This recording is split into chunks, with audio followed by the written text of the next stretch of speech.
दाजुभाइ र बुढाबा। गोपाल र बिमल सानै छँदा उनीहरूका आमा बुबा बित्नुभयो। उनीहरूका नातागोता कोही थिएनन्। बुबाले छोडेर गएको सम्पत्ति खाँदा बस्दा सकिन लाग्यो। घरमा आम्दानी नभएपछि एकोहोरो खर्च कति दिनसम्म चल्थ्यो। साहुको ऋणले पनि कतिन्जेल भर्तेक हुन्थ्यो। एक दिन त यिनीहरूले घर खेतबारी आदि सबै साहुको जिम्मा लगाई गाउँ नै छोड्नु पर्यो। यी दाजुभाइ आफ्नो जीविका चलाउन कामको खोजीमा गाउँ गाउँ डुल्न थाले। यिनीहरूले भेटे जति सबै मानिससँग कामका लागि अनुरोध गरे। कसैबाट पनि काम पाउन सकेनन्। तापनि यिनीहरूले काम पाइने आश भने छोडेनन्। कामको खोजीकै सिलसिलामा बाटामा एकजना भरियासँग यिनीहरूको भेट भयो। यिनीहरूले भरियासँग सोधिहाले, दाई, हामीलाई कुनै काम दिनुहुन्छ कि? भरियाले निधारको नाम्लो हटाएर तोकमा माथि भारी अड्याउँदै भन्यो, भाइ, तिमीहरूले कहिल्यै भारी बोकेका छौ? अह, हामीले कहिल्यै पनि भारी बोकेका छैनौँ। दुवै दाजुभाइले एकै स्वरमा भने। भरियाले फेरि उनीहरूतिर नै फर्केर भन्यो, त्यसो भए त तिमीलाई दिने मसँग कुनै काम छैन। यति भनिसकेपछि भरिया आफ्नो बाटो लाग्यो। दाजुभाइ निराश हुँदै अर्को बाटो लागे। बाटामा अघि जस्तो एउटा गोठालो भेटियो। ऊ चौरमा गाई बस्तु चराउँदै थियो। यी दाजुभाइ गोठाला नजिक काम माग्न पुगिहाले। गोठालाले गाई भैँसी हेर्ने, स्याउला घाँस बटुल्ने र भकारो सोहर्ने काम आउँछ भनी सोध्यो। यिनीहरूले आफूलाई काम गर्न आउँदैन भने। गोठालाबाट पनि काम पाइएन। उनीहरू आफ्नो बाटो लागे। कामको खोजीमा भौतारिँदा उनीहरू ज्यादै थाकिसकेका थिए। एकछिन आराम गर्नु पर्यो भनी उनीहरू एउटा रुखमुनि बसे।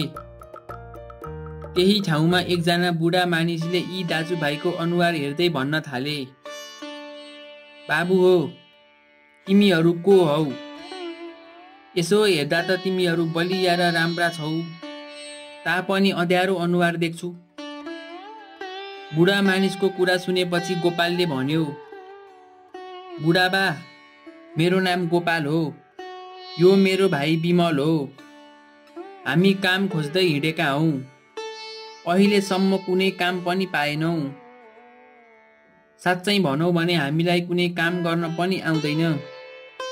त्यसैले हामी चिन्तित भएर बसेका हौँ।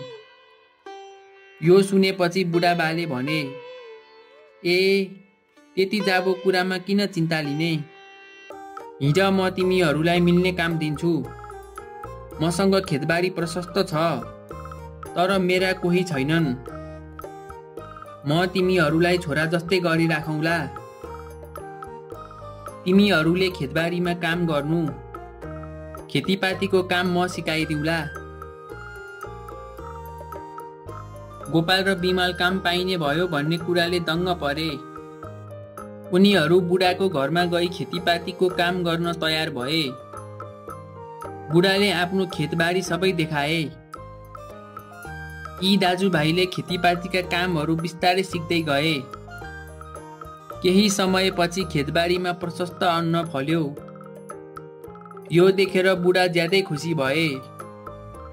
दाजुभाइ पनि खुसीसाथ काम गर्न थाले। एक दिन बेलुकी पख बुढाबाले दुवै दाजुभाइलाई डाके। उनीहरू पनि के कारणले डाकिएको होला भन्दै बुढाको नजिक पुगे।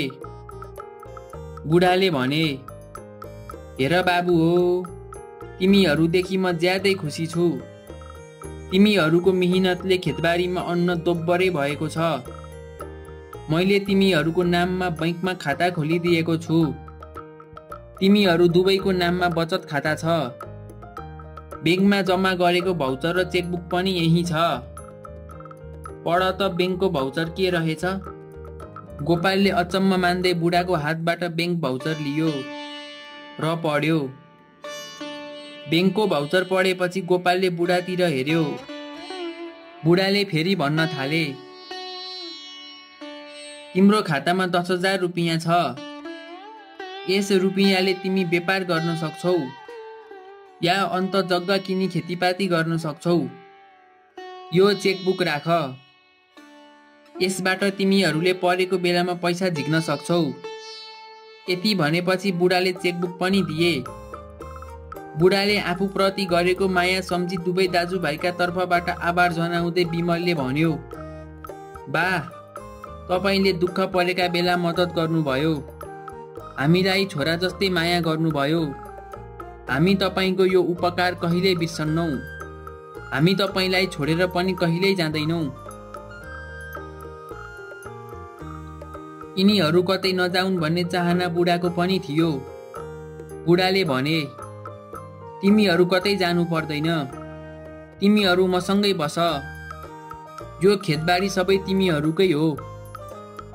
मैले त तिमीहरूलाई जाँच्न पो यसो भनेको।